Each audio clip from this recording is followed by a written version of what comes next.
Good morning बच्चों। आज हम पार्ट 4 रहीमन विलास का अर्थ समझेंगे। यह वीडियो आपको वर्जिन मेरी हायर सेकेंडरी स्कूल उज्जैन द्वारा प्रेषित किया जा रहा है। अब हम एक एक दोहे को पढ़ेंगे और उसका अर्थ समझेंगे। रहीमन बहु भेषज करत व्याधि न छाड़त साथ, खग मृग बसत आरोग बन हरि अनाथ के नाथ। इस दोहे में रहीम जी ने बताया है, मनुष्य अनेक प्रकार की दवाइयों का प्रयोग स्वस्थ रहने के लिए करता है, फिर भी वह स्वस्थ नहीं रह पाता, रोग उसके साथ नहीं छोड़ते हैं। इसी के विपरीत पक्षी, हिरण आदि पशु पक्षी सब वन में रहते हैं, वे सदा निरोगी रहते हैं, रोग उनके निकट भी नहीं आता। क्यों? क्योंकि अनाथों के स्वामी स्वयं ईश्वर होते हैं। कहने का अभिप्राय यह है कि प्राकृतिक वातावरण में रहने से स्वास्थ्य में वृद्धि होती है, अतः मनुष्य को स्वस्थ रहने के लिए प्रकृति के निकट रहना चाहिए। बच्चों, दूसरा पद है, धन रहीम जलकूप को लघु जिय पियत अघाय, उधि बड़ाई कौन है जगत पियासो जाए। यहाँ पर तृप्त करने वाली वस्तुओं को महान बताते हुए रहीम जी कहते हैं कि छोटे से कुएं का जल धन्य है, क्योंकि उस छोटे आकार के कुएं का जल पीने से हर प्राणी की प्यास बुझती है, वह संतुष्ट होता है, इसलिए उसका अपना महत्व है। इसी के विपरीत सागर चाहे कितना ही बड़ा क्यों ना हो, वहाँ से संसार अपनी प्यास नहीं बुझा पाता। व्यक्ति जो भी जाता है वो प्यासा ही लौटता है, इसलिए उसका कोई महत्व नहीं है। इसी प्रकार जो दूसरों के काम आता है वही बड़ा होता है, संतुष्ट करने वाली वस्तु ही महत्वपूर्ण होती है। इसलिए बड़े समुद्र की अपेक्षा छोटे आकार के कुएं के महत्व को बताया गया है। बच्चों, यहाँ तीसरा पद है, तीसरा दोहा है, बसी कुसंग चाहत कुशल यह रहीम जी सोस, महिमा घटी समुद्र की रावण बसियो परोस। यहाँ पर बताते हैं, कवि ने कुसंगति के प्रभाव के बारे में बताया है। रहीम जी कहते हैं कि मनुष्य दुर्जन लोगों की संगति करता है, गलत लोगों की संगति करता है। बुरे लोगों के साथ रहते हुए भी वह मन से अपनी कुशलता चाहता है, वो चाहता है कि मेरे साथ कभी बुरा नहीं होना चाहिए। पर अफसोस की बात है, बहुत दुख की बात है, रावण की लंका में रहने के कारण ही समुद्र की महिमा कम हुई, अर्थात दुराचारी रावण के पास बसने पर ही समुद्र का बड़प्पन घटा। लंका पर चढ़ाई करने के लिए किस प्रकार श्री राम जी ने समुद्र को बांधा। कहने का अर्थ यह है कि कुसंग से यश में वृद्धि नहीं होती है, वह कम ही होता है, इसलिए हमें कुसंगति से बचना चाहिए। बच्चों, यहाँ चौथा दोहा है, रहीमन असुआ नैन ढरी जे दुख प्रकट करे, जाहे निकारो गेहते कस न भेद कह दे। इस दोहे में आंसुओं के द्वारा मन का दुख प्रकट होने की बात को बताया गया है और कहा गया है कि घर का भेदी कभी भी अच्छा नहीं होता है। रहीम जी कहते हैं, आंखों से आंसू निकलकर व्यक्ति के हृदय की बात को, मन के दुख को व्यक्त कर देते हैं। वे करे भी क्यों नहीं, क्योंकि जब किसी को घर से निकाला जाता है तो वह घर के भेद तो दूसरों तक पहुंचाता ही है।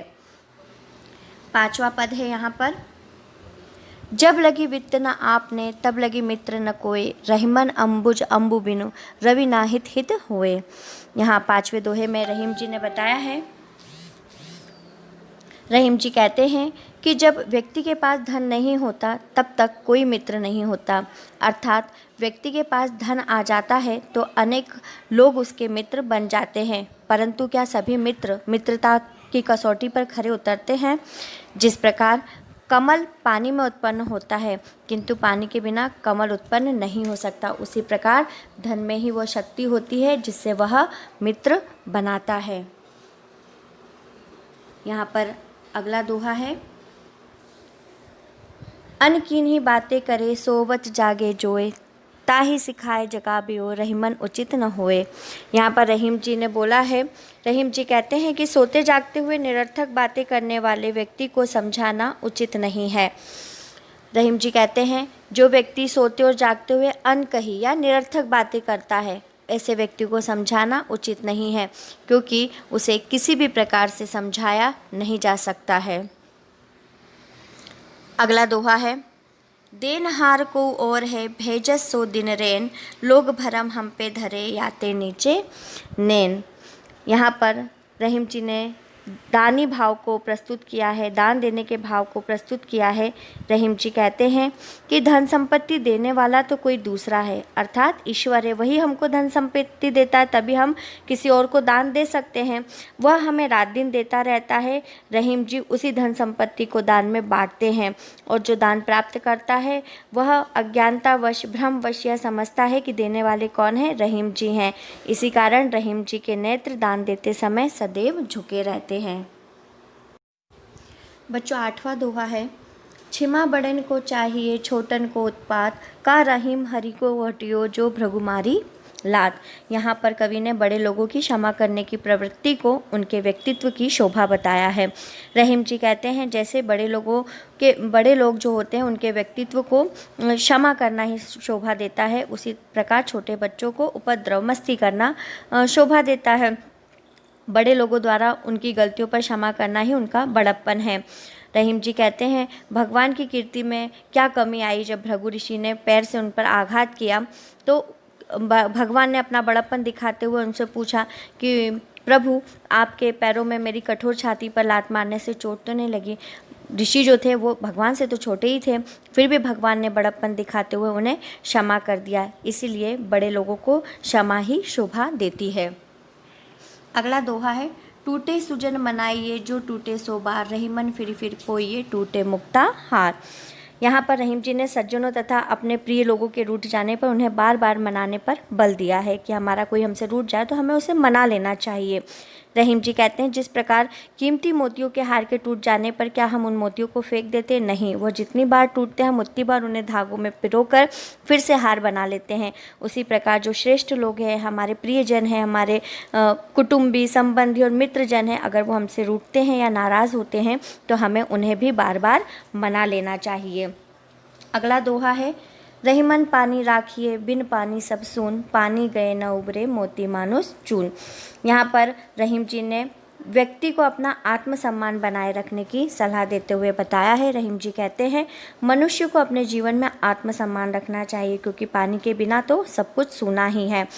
पानी के बिना मोती, मनुष्य तथा चून यानी आटा किसी काम का नहीं होता। बिना चमक के मोती की कोई कीमत नहीं, चमकहीन मोती को कोई नहीं पूछता। उसी प्रकार बिना सम्मान के मनुष्य का जीवन का कोई महत्व नहीं होता है। इसलिए मनुष्य को सदा अपना आत्मसम्मान बनाए रखना चाहिए। सम्मान रहित मनुष्य का समाज में कोई महत्व नहीं होता है।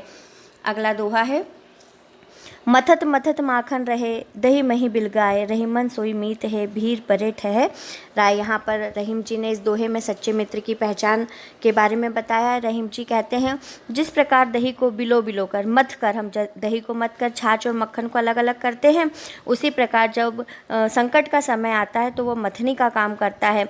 संकट के समय में जो हमारे साथ खड़ा रहे वो माखन है, यानी वो हमारा सच्चा मित्र है, और जो हमारा साथ छोड़ दे वह हमारा मित्र नहीं है। बच्चों यहाँ पर आखिरी दोहा है, तो ही लो जीवो भलो दीबो होए न धीम, जग में रहियो कुचित गति उचित न होए रहीम।